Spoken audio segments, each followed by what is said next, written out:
Texas Truck Works is your go-to truck customizer. From mild-to-wild lift kits, custom wheels, and steering and handling enhancements to the best personal and commercial wraps, Texas Truck Works delivers. Let Texas Truck Works founder Scott Stevens help you get the most out of your truck or Jeep. Texas Truck Works has decades of customizing experience, including power adders and complete engine swaps. Let the Texas Truck Works team design an upgrade plan that fits your budget. Get truck attitude today at TexasTruckWorks.com.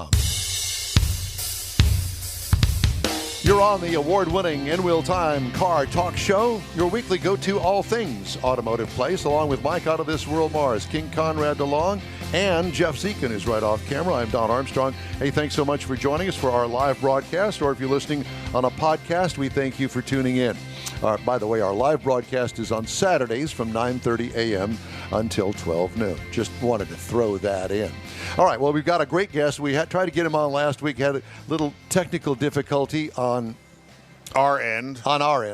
But on his end, he's all about Seth Angel, Houston Raceway Park, and NHRA Spring Nationals.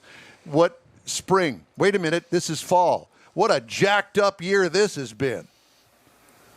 Yeah, well, we're just excited that we're going to be able to go racing here in a couple of weeks in Houston. Amen. A really wild year for everyone. And so I think over the next couple of weeks, and certainly the weekend of the 23rd through the 25th, we'll have some normalcy and we'll see some NHRA Camping World, NHRA Championship drag racing. Yeah, Camping World. How about that mess with Coca-Cola saying goodbye? And, man, they didn't waste any time getting Camping World on board, did they?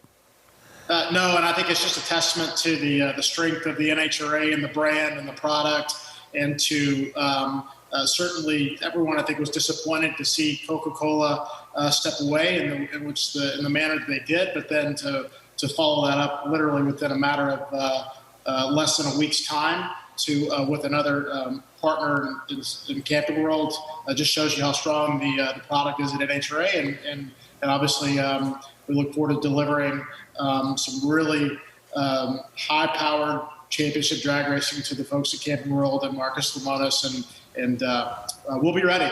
And Camping World's done a real good job in its past with other motorsports series, so they're going to do nothing but really boost up what NHRA is doing as they finish out this year and move into next year as well.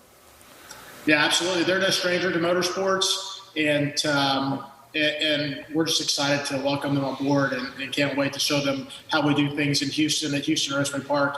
And we're ready for them. Well, you do such a good job out there, Seth, and I wanted to tell everybody that Seth and I talked, about 2 or 3 weeks ago, and he's invited us to come back out there and do our broadcast from there, and we're really looking forward to that. But Thank you. It's going to be a little bit different this year than it has in the past. First of all, the racing itself is different. Sportsman on Friday, but sportsman only on Friday, and then 2 rounds of qualifying for the pros on Saturday, and then eliminations on Sunday. Very different. No, it is. It's going to look different. It's going to feel a little bit different.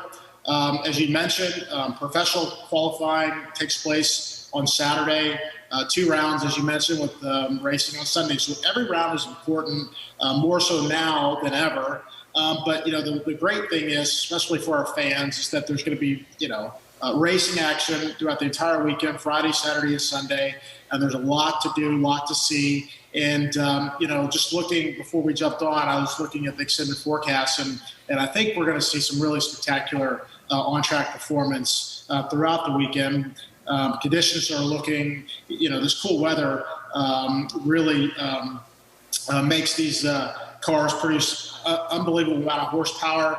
And so I think we'll see that translate into some incredible time slips on the scoreboard. Yeah, we're really looking forward to it. So, Seth, how are you dealing with the COVID thing out there in a public event like this? How does that work? I mean, it's got to be a total pain for you to be able to comply with social distancing, hand sanitizer, all that. I know you got it covered, but how have you been dealing with that, and how have you been preparing the track for that?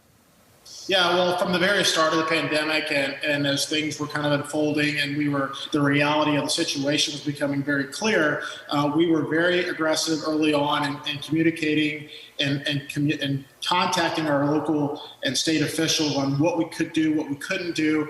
And so we're very fortunate in the fact that we live in this great state of Texas, and we've got an incredible governor in Governor Greg Abbott and his understanding that businesses need to be open, but we've got to do it in the right way. And so at Houston Raceway Park, we'll be opening at 50% of our normal capacity.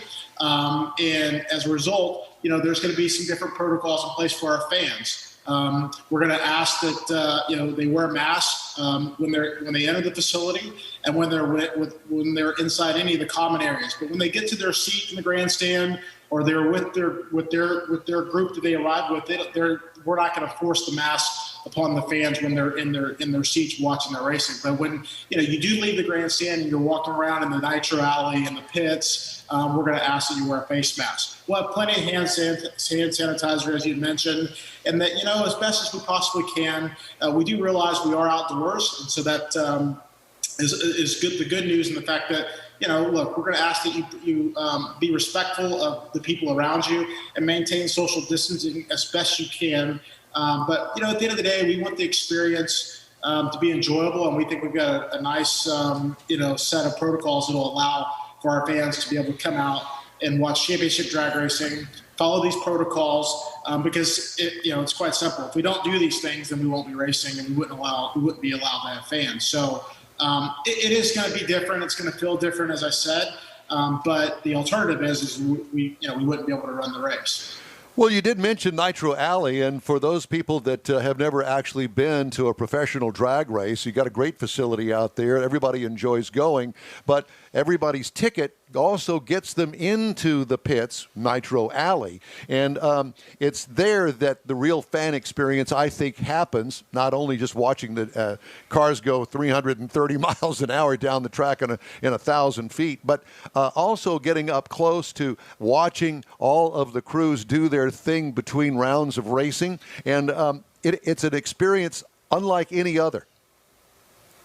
You're right. It's, our sport is unique in the fact that every ticket is a pit pass literally into the locker rooms of the teams. What you see on track for that short amount of time, 3.5, 4 seconds for Top Fuel and Funny Car, is just a small fraction of what's really going on at the track.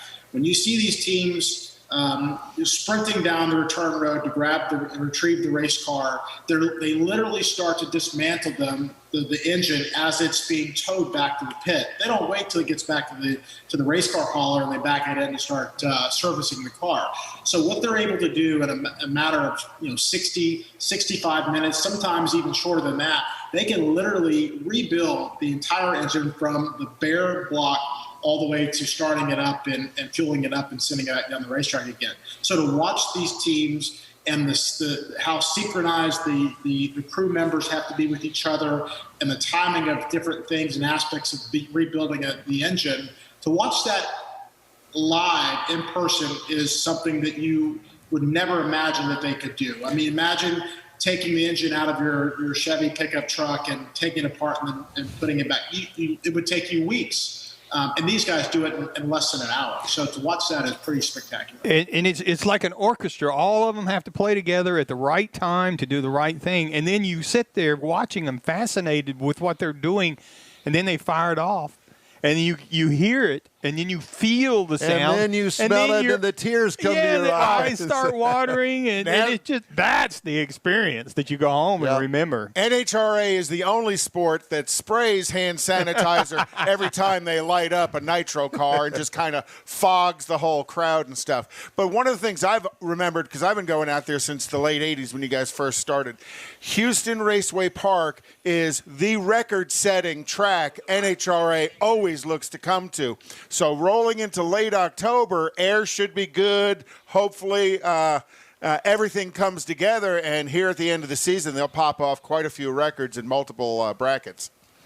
You're right, and I'll just make a prediction with you guys, and first one to really say this out there publicly, but I would not be surprised if Houston is the last event on the tour this year. I was recently in Vegas at another event this past week. And, the fact is that there's really not a lot of people in Vegas right now. And so unless some restrictions are eased, I wouldn't be surprised to say that Houston would be the final race of the 2020 season and serve as the finals in determining the championships. And so for us, that is really puts us in a unique position, regardless of whether Vegas happens or not. I think you're going to, what happens in Houston, the 24th and 25th, will certainly result in, determine who's going to be the champion and be the world champion for 2020. Well, speaking of that, Seth, I think that we would not really do ourselves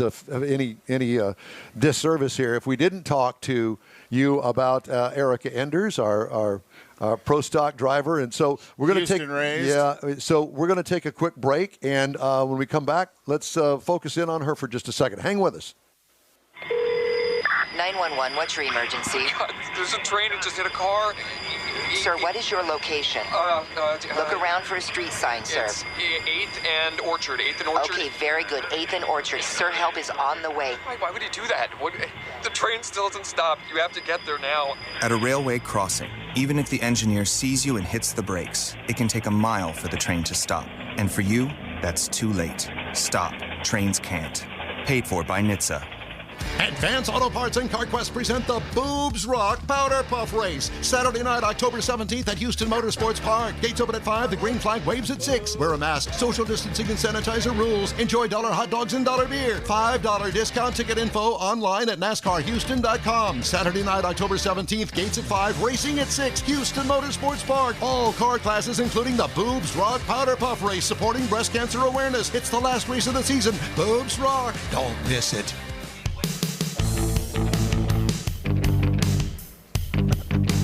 Talking to Seth Angel at Houston Raceway Park. That's the drag strip out in Baytown. And, there's something for a future race, Seth, a Boobs Rock powder puff thing.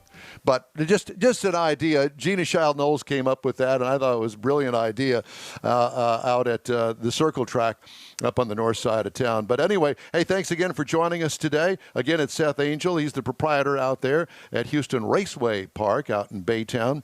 So we've got a local hometown hero here, and her name is Erica Enders, and you and I both know her and her family and Stan Holt and the whole drag racing bunch here in town. And, there's a huge sportsman class, and let's face it, Erica really started over there in Baytown with her junior dragster stuff, and look at her now. What, three-time pro stock world champion.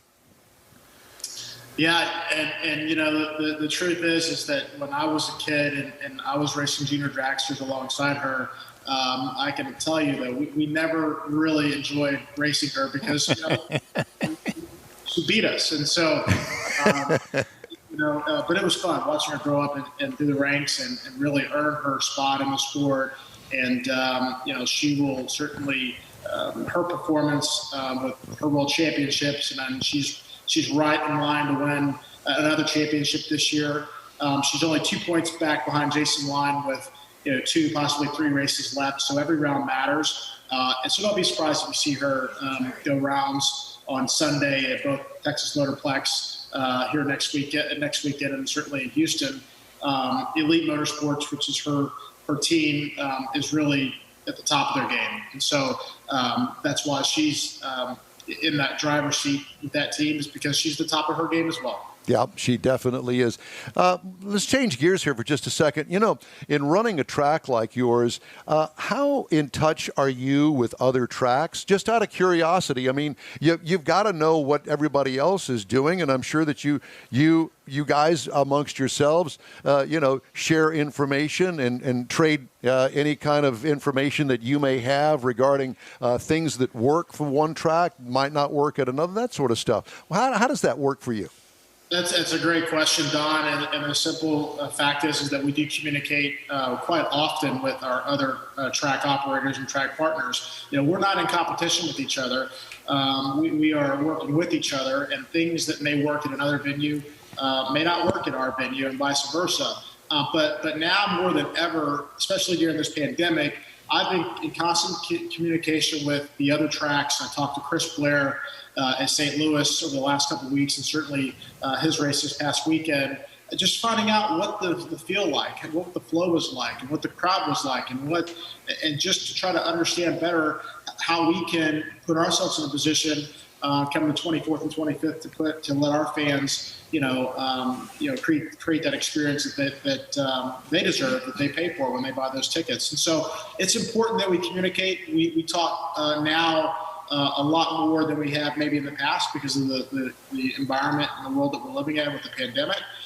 Because, the truth is, we move past 20 and we look into 21. A lot of the challenges that we face today, we're going to be faced with them come next spring. And so, it's important that we communicate and that we bounce things off of each other. Because at the end of the day, we're on the same team and we're working together for the same goal. And speaking of that, I know that NHRA just released their 22-race schedule for the 2021 season, and they've got Houston Raceway Park on the schedule for the Mopar Express Lane NHRA Nationals on May the 21st through the 23rd of next year. Do you think that that's going to happen? 100% it's going to happen. There were some fans that were not thrilled with that date and that option, but here's the facts of the matter. NHRA, when planning the 21 schedule, gave us really a couple options. The first option was to run in March, which I was not enthusiastic about for a lot of reasons. One, I felt like it was too soon. I think that we'll still be in an environment where the pandemic is still kind of impacting outdoor events and limiting capacities. And so I didn't want to put ourselves in a position where we were still faced with that. And the other option was to run in October, which, it's great, but it's not great when you have another facility less than 200 miles away running back-to-back weekends. It's not ideal for them. And the Texas Motorplex is not ideal for us. And so I really worked with the NHRA in trying to find a weekend that we felt would fit for the tour, because it's important on how they position each event and where the teams travel to and how to minimize long hauls across the country.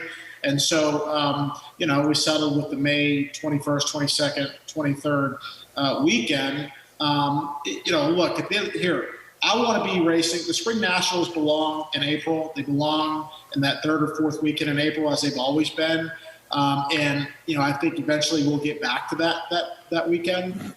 But given the circumstances, we felt like the May 21, May 22, May 23rd date was best suited for us, for our fans, for the 21 season.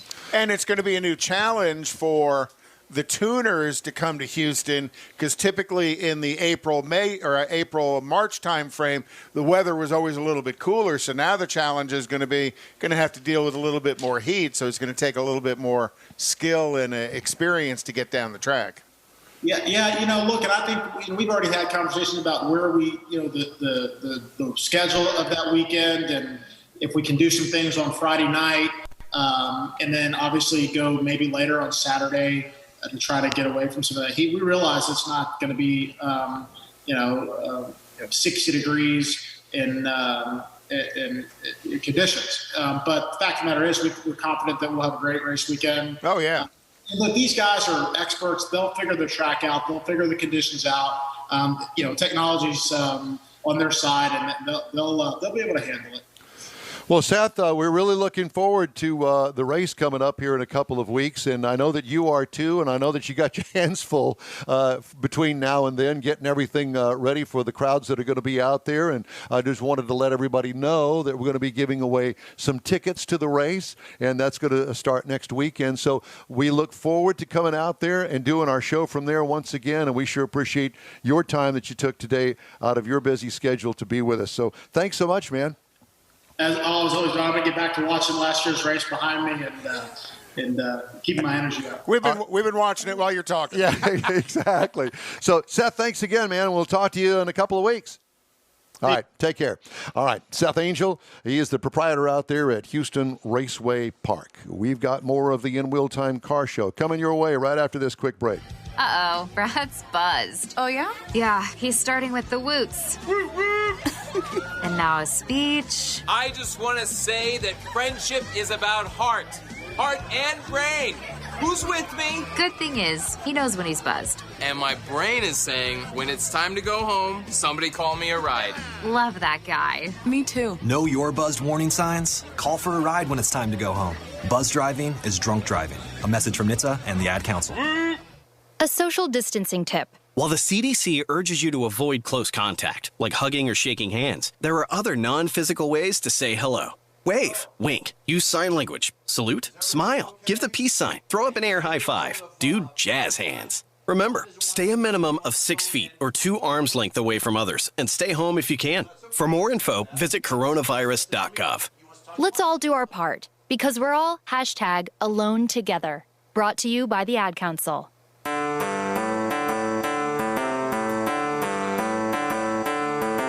I don't know why, but for some reason, when I hear that song, this song, it reminds me of Ed Big Daddy Roth. Jeff's wearing the Rat Big Daddy? Yeah, the Big Daddy Roth, Ed Roth shirt today. But that it kind of takes the Monsters, the 60s stuff, Hot Rods. What was the other spy show with Steele, the girl Steele? What was it? Man, oh no, well not Man from Uncle, but one of the Remington Steele. No, anyhow, never mind. I'll go back to whatever I was doing before. I brought that up. There is that. You know, it's time actually for the car clinic. Are you ready to do the car clinic? Yep. And is taking you out of your norm here. Kind of a continuation of a little bit of last week. You know, it's intermittent intrigue. You know, remember last week we talked about the inventor of the windshield wipers had gotten it patented back in the 1800s, and then wipers really didn't become a thing in the cars until later in the 30s and 40s, so she never benefited from her patent. Well, something else happened, and that was after wipers really became more implemented on automobiles in the 30s, 40s, and 50s, they weren't offered with a lot of settings. It was either on or off, and the only intermittent you got, and we talked about it last week. Is when you floored the accelerator pedal. and the vacuum sped them up or slowed them down. Well, in 1963, a man named Robert Kearns had an eye injury, and it got him to thinking about how can I better the view out of the inside of my car, because his eye injury really affected him when the windshield was wet. So, and he... What? Yeah, no, it was. It was. And he realized that your eyelid didn't blink at the same speed all the time, and it kind of changed just his needs. So he was trying to figure out, how can we put this on the windshield of a car? So through as a scientist, he observed this with his eyeball, and he designed a system of intermittent wipers on a vehicle. And he was so excited about it, he brought it to Ford after he had applied for his patents and showed it to Ford. He built a system, put it on his 1962 Ford Galaxy, and drove it over to Ford headquarters. And the Ford engineers were so impressed, they sent him out of the room so they could prove that he wasn't doing it with like a button in his pocket or Seriously? something. Well, I think they might have had a little bit of nefarious reasons to send him out of the room. Nefarious reasons. So they sent him out of the room so they could do a better job of inspecting this and making sure he wasn't doing something to cause the intermittent. And they were quite impressed with the system, and what ended up happening is in 1969, Ford released as a factory option was intermittent wipers on the 1969 Ford Galaxy without help from Robert Kearns. Is that Mr. Kearns? That's Mr. Kearns right there. Handsome-looking man. But it wasn't until 1976 that Robert Kearns actually took apart the Ford system on their vehicle to determine that it was his patented windshield wiper system. Busted. And busted them. So he ended up taking a patent lawsuit against Ford, against Chrysler, against General Motors, against a whole bunch of manufacturers who had integrated his design into their systems, into their wiper systems. And after many long years of fighting Ford and Chrysler and 25 other car manufacturers, in 1995, Mr. Kearns was ultimately awarded $30 million. Was he still alive? From Chrysler. Yeah, he was still alive.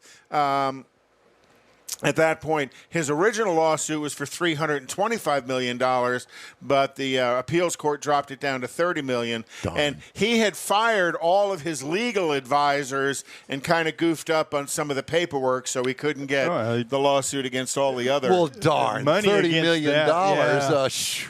Yeah.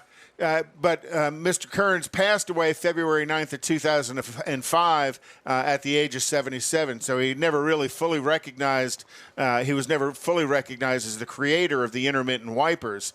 But in 2008, there was a movie called Flash of Genius, starring Greg Kinnear, that highlighted the story of Robert Kearns and his legal battle over intermittent wipers. What was it called again?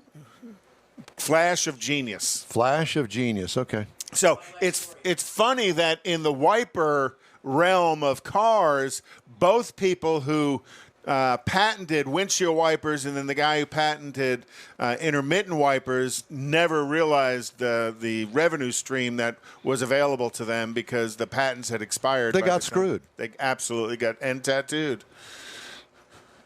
Blued, screwed, and tattooed. Okay. So, if you're gonna patent something, don't go show it to somebody who wants to steal it from you. Not until you for sure got all the paperwork. And when they send you out of the room, wonder why. Just remember why your parents sent you out of the room. There was something about something. Whoa. Somebody's fixing to get screwed. God. All right. Well, thank you. Oh. God, I thought that was a great story, though. It is a great story. Absolutely. All right. We've got this week's Automotive News Headlines coming up next. Uh-oh, Brad's buzzed. Oh, yeah? Yeah, he's starting with the woots. And now a speech. I just want to say that friendship is about heart and brain. Who's with me? Good thing is, he knows when he's buzzed. And my brain is saying, when it's time to go home, somebody call me a ride. Love that guy. Me too. Know your buzzed warning signs? Call for a ride when it's time to go home. Buzz driving is drunk driving. A message from NHTSA and the Ad Council. A social distancing tip. While the CDC urges you to avoid close contact, like hugging or shaking hands, there are other non-physical ways to say hello. Wave, wink, use sign language, salute, smile, give the peace sign, throw up an air high five, do jazz hands. Remember, stay a minimum of 6 feet or 2 arms length away from others and stay home if you can. For more info, visit coronavirus.gov. Let's all do our part because we're all #AloneTogether. Brought to you by the Ad Council. And if you think that you're going crazy and you thought, wait a minute, didn't I just hear that? And this music. No, you did not hear that. It's all your fault. Deja vu. All over again. Welcome back to the In-Wheel Time program. Nobody said anybody was perfect here. Your Prevagen is working. Lucky you. Okay, time now for some of the stories making automotive news headlines this week. California's plan to end sales of gasoline-burning vehicles in 2035 could have a ripple effect nationwide if history is any guide. Golden State's unique ability to set its emission standards has actually been shaping the U.S. auto industry for 5 decades, but the initial effects will be felt inside the state, the nation's biggest auto market, and will start well before its 15-year deadline that all new vehicles be zero emission. Tesla is already climbing the sales charts in California, and its electric vehicles are threatening bestsellers such as the Honda Civic and the Toyota Camry. As a matter of fact, these are California sales numbers now. You ready? So top-selling nameplates in 2019, number 5, Toyota RAV4, number 4, Honda Accord, number 3, Tesla Model 3. Oh, wow. Number 2, Toyota Camry, and number 1, Honda Civic. Now, EV sellers, get this. The number 1 EV seller is the Tesla Model 3 at 59,514. Its closest competitor, the Chevrolet Bolt, $8,239. Oh, my gosh. Talk about dominate the market. Tesla Model X, $7,222. Tesla Model S, $5,885. Oh, I thought there was way more S's than that. I thought so too. I think that they were at the beginning, but apparently the Model 3 is the bomb, and I think it's because of the price. Yeah, well, yeah. Nissan Leaf at $4,160. So the question comes down to, if California goes to pure EV, they can't keep the power on right now. They're running these statewide brownouts. How are they going to power all these people when they hook up their EVs to charge? I know. Well, something to scratch your head about. Remember to vote. Okay, now, here's a story that you can't comment on because we're running out of time for this hour. But I've got to plug this in here. You ready? Virgin Hyperloop. Don't look at me. You told me not to comment. I'm not. I'm just saying. Virgin. Virgin Airlines. Richard Branson. Oh, okay. Virgin Hyperloop has picked West Virginia to host a $500 million certification center and test track for billionaire Richard Branson's super high-speed travel system. West Virginia. Stand by. The center will be the first U.S. regulatory proving ground for a Hyperloop system designed to whisk floating pods packed with passengers and cargo Can you say that 3 times fast? Through vacuum tubes at 600 miles per hour or faster. So it's like being at the bank. Pretty much. That's exactly right. And all I can think of is George Jetson in this. Branson announced the decision at a press conference Thursday, joined virtually by U.S. Transportation Department Secretary Elaine Chao, in a Hyperloop system which uses magnetic levitation to allow near-silent travel. A trip between New York and Washington would take just 30 minutes. That would be twice as fast as a commercial jet flight and 4 times faster than a high-speed train. Construction is slated to begin in 2022 on the site of a former coal mine. Federal regulators will use the center and accompanying 6-mile test track to establish regulatory and safety standards, while Virgin will test its product and infrastructure. This thing going to feel like leaving in a top fuel dragster. This thing is going to happen whether you like it or not. And you have to take your shoes off to get on. Yeah, you have to take your shoes off to get on. Thank you, Jeffrey. I appreciate that. But at any rate, so I thought that was a pretty George Jetson. Here we are. Here we are. All right. We've got more of the In Wheel Time show coming up right after this.